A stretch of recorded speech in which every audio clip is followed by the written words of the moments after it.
বাংলাদেশে তীব্র জ্বালানি সংকট চলছে, আর এরই মাঝে ভারত থেকে এবার বিদ্যুৎ কিনতে বাংলাদেশকে খসাতে হবে এক্সট্রা পয়সা।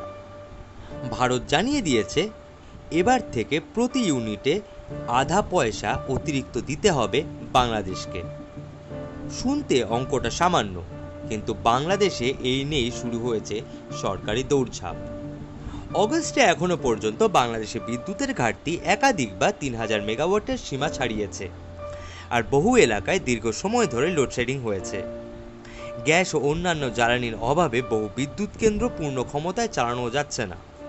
এরই মধ্যে ভারতের কাছ থেকে প্রায় ১১৬০ মেগাওয়াট বিদ্যুৎ আমদানির জন্য নতুন সেটেলমেন্ট নোডাল এজেন্সি চুক্তির তোড়জোড় শুরু হয়েছে বাংলাদেশে।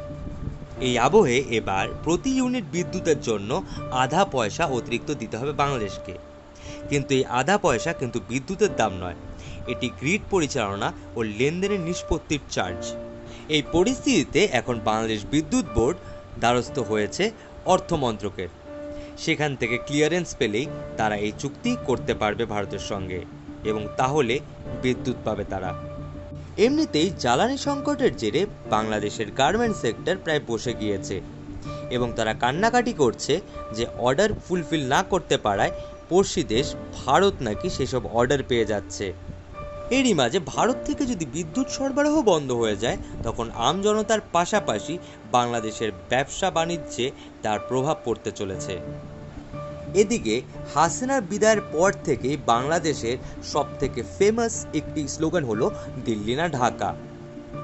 এখন ঢাকা যাতে অন্ধকারে না ডুবে যায়, এর জন্য দিল্লির দ্বারস্থ হতে হচ্ছে তারেক রহমানের সরকারকে।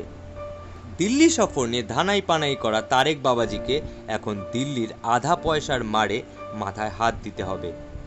ভিডিওটি ভালো লেগে থাকলে লাইক এবং শেয়ার করবেন, আর বাংলাদেশ ও ভূ রাজনীতি সংক্রান্ত আরও এমন ভিডিও দেখতে প্লিজ আমার চ্যানেলটি সাবস্ক্রাইব করবেন।